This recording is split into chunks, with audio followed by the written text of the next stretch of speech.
오늘 주신 하나님의 말씀은 히브리서 10장 11절에서 18절까지 말씀입니다. 같이 봉독하겠습니다. 제사장마다 매일 서서 섬기며 자주 같은 제사를 드리되 이 제사는 언제나 죄를 없게 하지 못하거니와 오직 그리스도는 죄를 위하여 한 영원한 제사를 드리시고 하나님 우편에 앉으사 그 후에 자기 원수들을 자기 발등상이 되게 하실 때까지 기다리시나니 그가 거룩하게 된 자들을 한 번의 제사로 영원히 온전하게 하셨느니라.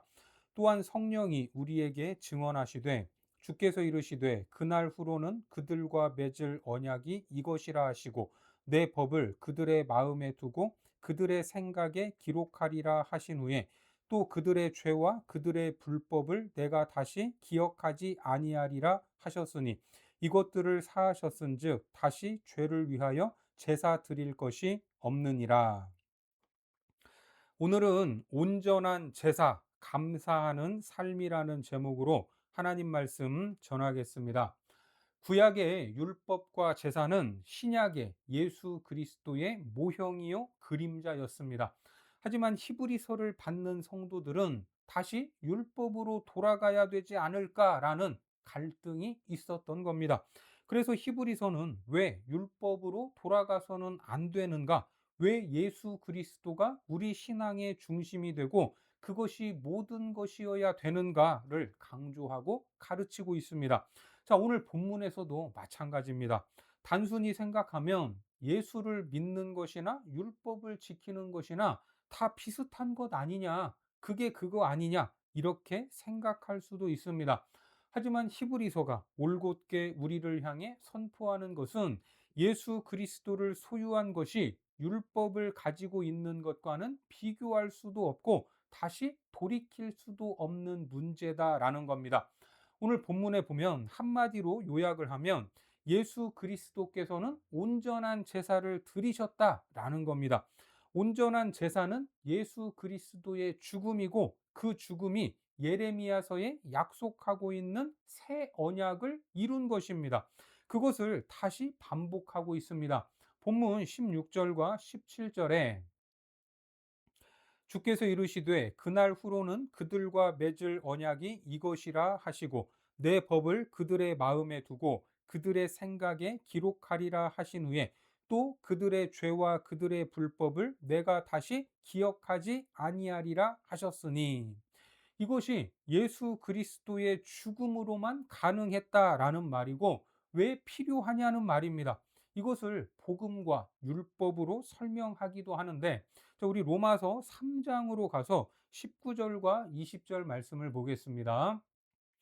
우리가 알거니와 무릇 율법이 말하는 바는 율법 아래에 있는 자들에게 말하는 것이니 이는 모든 입을 막고 온 세상으로 하나님의 심판 아래에 있게 하려 함이라. 그러므로 율법의 행위로 그의 앞에 의롭다 하심을 얻을 육체가 없나니 율법으로는 죄를 깨달음이니라.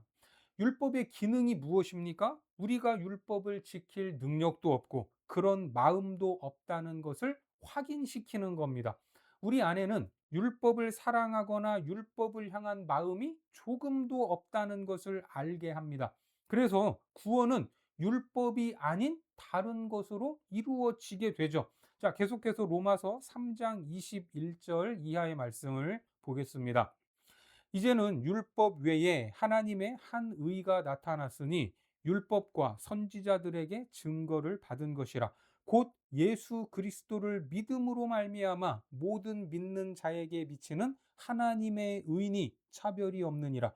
모든 사람이 죄를 범하였음에 하나님의 영광에 이르지 못하더니 그리스도 예수 안에 있는 속량으로 말미암아 하나님의 은혜로 값없이 의롭다 하심을 얻은 자 되었느니라.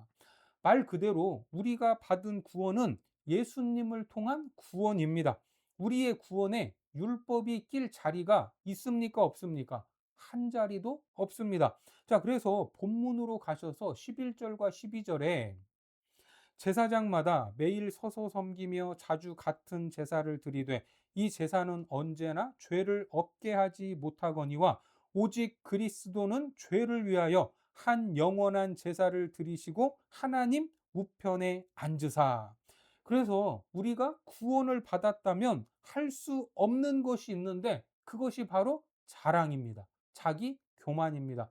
자, 계속해서 로마서 3장 27절 이하의 말씀을 보겠습니다.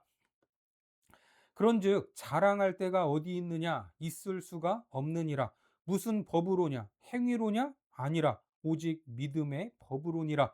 그러므로 사람이 의롭다 하심을 얻은 것은 율법의 행위에 있지 않고 믿음으로 되는 줄 우리가 인정하노라.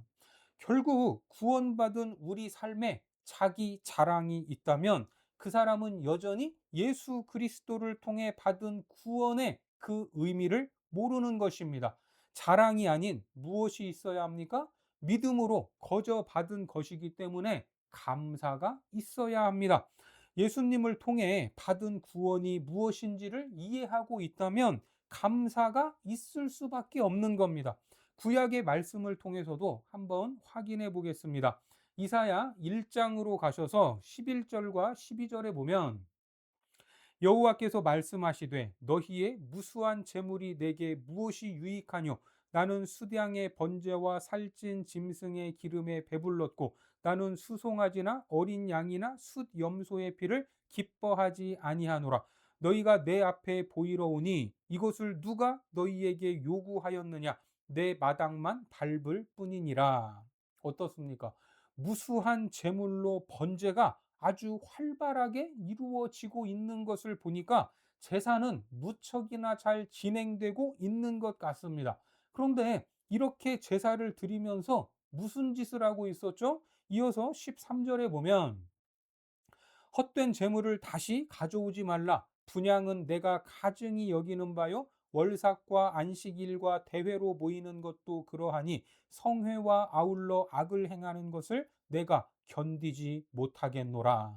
그들은 제사를 드리면서 악행을 일삼고 있었습니다.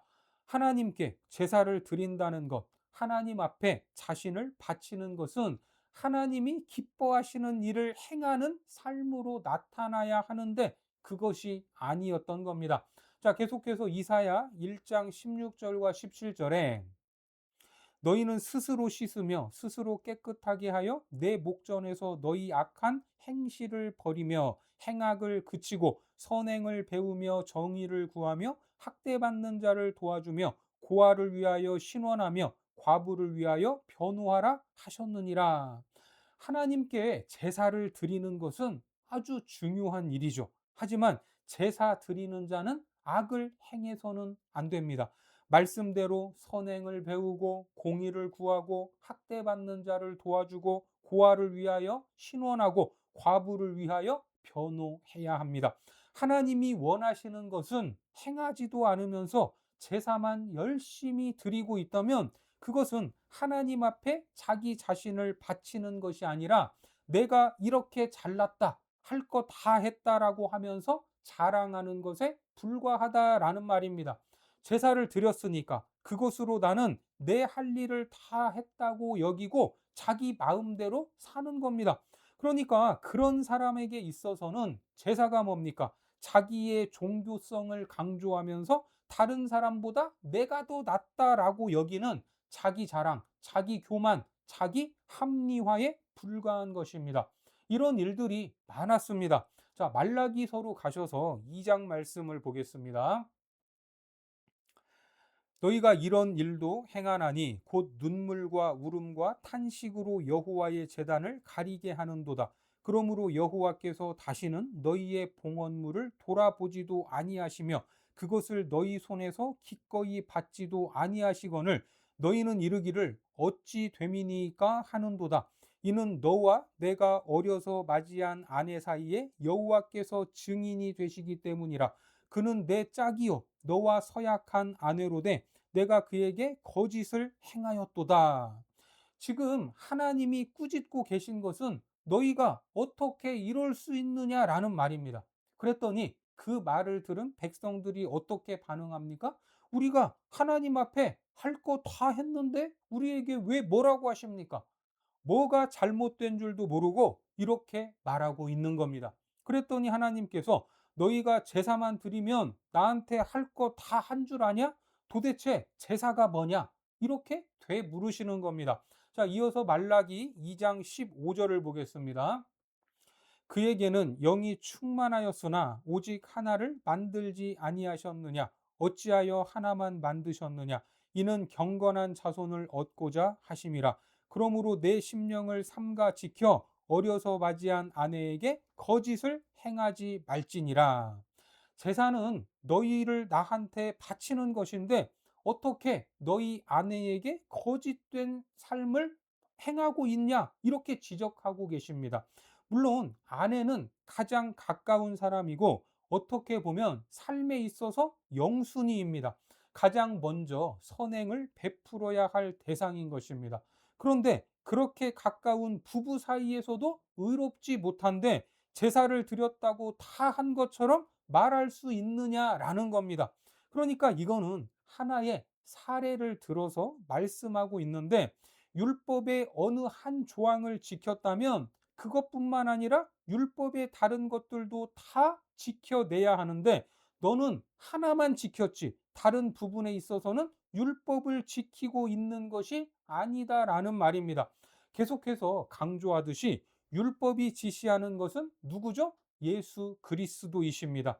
율법은 누구도 하나님 앞에 당당히 설 수 없는 죄인이다라는 것을 확인시키는 기능을 합니다. 그런데 사람들은 율법 몇 개를 지키고서 자기를 치장하고 있습니다. 자기가 별것이나 되는 것처럼 떠듭니다. 율법을 통해서 자기를 증명하려고 합니다. 누가복음 18장 말씀에 보면 바리새인은 서서 따로 기도하여 이르되 하나님이여 나는 다른 사람들 곧 토색, 불의, 간음을 하는 자들과 같지 아니하고 이 세리와도 같지 아니함을 감사하나이다. 나는 일해에 2번씩 금식하고 또 소득의 11조를 드리나이다 하고.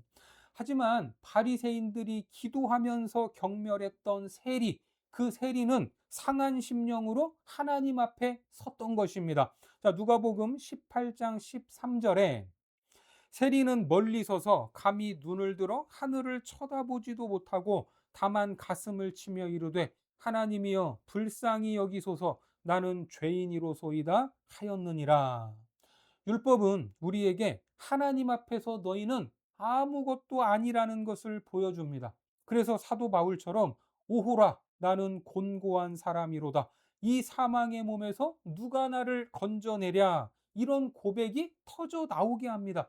그렇게 예수 그리스도를 바라보게 하고 예수님께로 가게 하는 것이 율법입니다. 그 외에는 방법이 없기 때문입니다. 예수님께만 답이 있음을 믿으시기 바랍니다. 에베소서 2장 말씀을 보겠습니다. 그때 너희는 그 가운데에서 행하여 이 세상 풍조를 따르고 공중의 권세 잡은 자를 따랐으니 곧 지금 불순종의 아들들 가운데서 역사하는 영이라. 전에는 우리도 다 그 가운데서 우리 육체의 욕심을 따라 지내며 육체와 마음에 원하는 것을 하여 다른 이들과 같이 본질상 진노의 자녀이었더니 긍휼이 풍성하신 하나님이 우리를 사랑하신 그 큰 사랑을 인하여 허물로 죽은 우리를 그리스도와 함께 살리셨고 너희는 그 은혜로 구원을 받은 것이라. 율법이 할 수 없었기 때문에 예수 그리스도가 오셔서 그 모든 것을 이루셨다라는 말입니다. 우리는 하나님 앞에서 본질상 진노의 자녀라는 것을 알아야 합니다.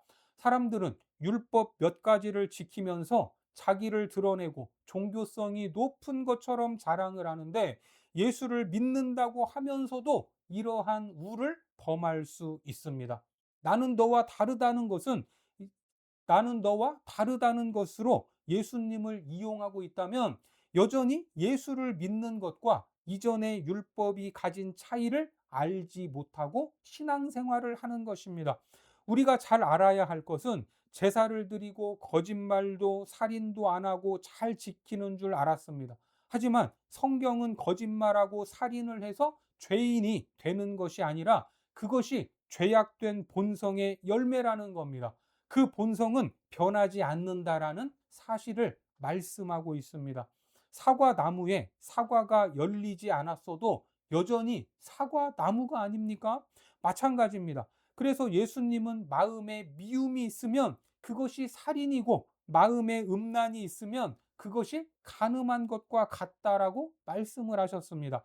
사과는 가을에 열리지만 열매가 없는 겨울에도 여전히 사과 나무인 것처럼 살인과 간음을 직접 저지르지 않았어도 우리의 본성에 사랑이 없고 미움과 음란이 있다면 우리는 살인한 자요, 간음한 자다라고 말씀합니다. 이것이 율법이 우리에게 가르치는 것입니다. 그런데 그 마음이 내 마음대로 됩니까? 안 됩니까? 안 됩니다. 그래서 누가 필요합니까? 예수님이 필요하다라는 말입니다. 주님이 죄와 허물로 죽은 우리, 본질상 진노를 받을 수밖에 없는 우리를 구원하셨다라는 것을 믿으시기 바랍니다. 그래서 골로새서 1장에 가서 보면 그가 우리를 흑암의 권세에서 건져내사 그의 사랑의 아들의 나라로 옮기셨으니 그 아들 안에서 우리가 속량 곧 죄사함을 얻었도다. 이것이 바로 히브리서를 받은 성도들 뿐만 아니라 오늘을 살아가는 우리 역시 제대로 알고 확인해야 할 문제인 겁니다. 왜냐하면 구약의 이스라엘 백성부터 시작해서 지금까지도 이 문제 앞에 넘어지고 있기 때문입니다. 우리는 스스로 물어야 되죠. 나는 신앙생활을 하면서 자랑하고 싶은 마음인가? 감사하는 마음인가?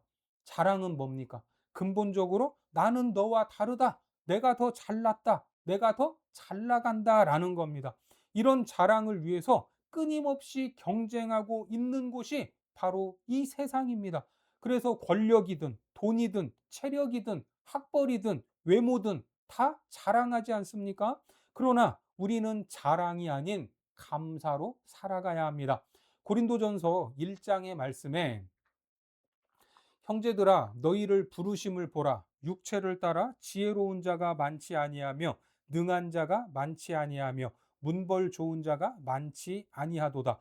그러나 하나님께서 세상에 미련한 것들을 택하사 지혜 있는 자들을 부끄럽게 하려 하시고 세상에 약한 것들을 택하사 강한 것들을 부끄럽게 하려 하시며 하나님께서 세상에 천한 것들과 멸시받는 것들과 없는 것들을 택하사 있는 것들을 패하려 하시나니 이는 아무 육체도 하나님 앞에서 자랑하지 못하게 하려 하심이라. 지금은 교회 안에도 학벌 좋고 외모도 출중하고 이런저런 능력이 많은 분들도 많은데 기독교 신앙은 남들보다 더 우월함을 증명하는 것이 아닙니다. 그리스도인들은 예수 그리스도 앞에 무릎 꿇고 은혜와 자비를 구하는 존재입니다. 그런 의미에서 하나님은 자랑할 것이 없는 자들을 들어서 사용하시는 경향이 있다라는 말씀이죠. 자랑할 것 없는 자들을 통해 자랑할 것들이 많은 사람들을 부끄럽게 하는 것, 그것이 하나님의 방법이다라는 말입니다. 그래서 우리가 예수님을 필요로 하지 않고 이제 구원해 주셨으면 나머지 삶은 제가 알아서 잘 살아보겠습니다. 예수님의 이름을 높이기 위해서 세상 사람들보다 더 잘 살고 그들이 부러워할 정도로 잘 해내겠습니다. 이렇게 생각을 한다면 하나님 앞에서 자신이 어떤 존재인지를 모르는 것입니다. 오호라, 나는 곤고한 사람이로다. 이 고백이 없는데 어떻게 예수님을 지속해서 필요로 하겠습니까? 죄인이라는 것을 납득되지 않는 한 예수 그리스도의 필요성은 없는 것입니다. 반대로 하나님 앞에서 우리가 우리의 존재가 무엇인지를 깨닫고 예수 그리스도의 필요성을 절절히 느낀다면 세상의 평가가 중요하겠습니까? 전혀 중요하지 않습니다. 사도행전 5장 29절에 보면 베드로와 사도들이 대답하여 이르되 사람보다 하나님께 순종하는 것이 마땅하니라. 그렇습니다. 하나님께 순종해서 점수를 따는 것이 중요하지 세상이 뭐라고 하는 것은 전혀 문제될 것이 없다는 것입니다. 남편은 누구에게 멋지게 보이면 됩니까? 자기 아내에게만 인정받으면 됩니다. 아내 역시 남편 눈에 예쁘면 그만 아닙니까? 집에서 음식을 했으면 가족들이 맛있다고 하면서 잘 먹으면 됩니다. 옆집 아저씨 입맛에 맞출 필요가 전혀 없습니다. 우리가 추구해야 할 목표는 언제나 하나님께만 있는 것입니다. 최고의 가치관, 최고의 핵심 기준은 누가 뭐라고 해도 예수님이십니다. 거기에 대해 세상이 뭐라고 하든 어떤 대접을 받든 문제가 될 수 없음을 믿으시기 바랍니다. 우리의 신앙생활은 이러한 갈등의 연속이기 때문에 내적으로 끊임없는 싸움이 일어나는 겁니다. 그래서 주님, 내가 지금까지 어떻게 믿었는데, 교회에서 어떻게 해왔는데, 나에게 이런 대접을 할 수 있습니까? 이렇게 반응을 한다면 그것은 틀린 것입니다. 하나님이 우리에게 무관심하거나 능력이 부족해서가 아니라 그것이 우리에게 가장 좋은 길이요, 최선이기 때문입니다. 그 믿음을 가지고 우리가 살아야 한다는 것입니다. 계속해서 고린도전서 1장 30절 이하의 말씀에 너희는 하나님으로부터 나서 그리스도 예수 안에 있고 예수는 하나님으로부터 나와서 우리에게 지혜와 의로움과 거룩함과 구원함이 되셨으니 기록된 바 자랑하는 자는 주 안에서 자랑하라 함과 같게 하려 함이라. 우리의 자랑은 내가 너보다 얼마나 잘났는지 보라, 이것이 아니라 지혜와 의로움과 거룩함과 구원으로 살아가고 있음을, 이것이 우리의 자랑이라는 것입니다. 하나님이 기뻐하시는 일에 나의 마음을 두는 존재, 세상과 다른 존재로 살아가시기를 바랍니다. 물론 이런 삶은 누구에게나 별로일 확률이 높고 고통스러운 겁니다. 여전히 세상은 우리를 향해 악의적이고 적대적이기 때문입니다. 하지만 우리는 세상을 향해 할 말이 있고 나눌 것이 있고 줄 것이 있는 위치에 서 있습니다. 우리는 세상을 향해 복음을 전할 수 있고 빛을 비출 수 있고 생명을 나눌 수 있습니다. 우리가 받은 사랑으로 사랑하고 불쌍히 여기며 구원의 길을 가르쳐 줄 수 있는 것입니다. 이것이 얼마나 복된 일입니까? 이것이 성경이 우리에게 가르치고 있는 것입니다. 우리의 신앙을 점검하셔서 여러분의 자랑이 무엇인가? 여러분들의 행복이 무엇인가? 여러분의 소원이 그 밑바닥에 자랑을 향한 것인가? 감사를 향한 것인가? 확인하셔서 하나님의 자녀된 이 복된 자리와 여러분의 존재, 여러분의 인생을 놓치지 마시고 매일 삶 가운데 승리하시는 복된 삶을 살기를 주님의 이름으로 축원합니다. 기도하겠습니다. 하나님, 예수 그리스도께서 드리신 영단번의 제사로 우리를 구원하심을 믿습니다. 오직 그리스도의 죽음과 부활로 새 언약이 성취되었음을 알게 하셔서 우리의 신앙이 자랑이 아닌 감사가 되게 하여 주옵소서. 세상의 평가가 아닌 하나님의 기준을 따라 살게 하셔서 악을 버리고 선을 배우며 정의를 구하고 연약한 자들을 돕는 삶의 제사를 드리게 하여 주옵소서. 예수님의 이름으로 기도드립니다. 아멘.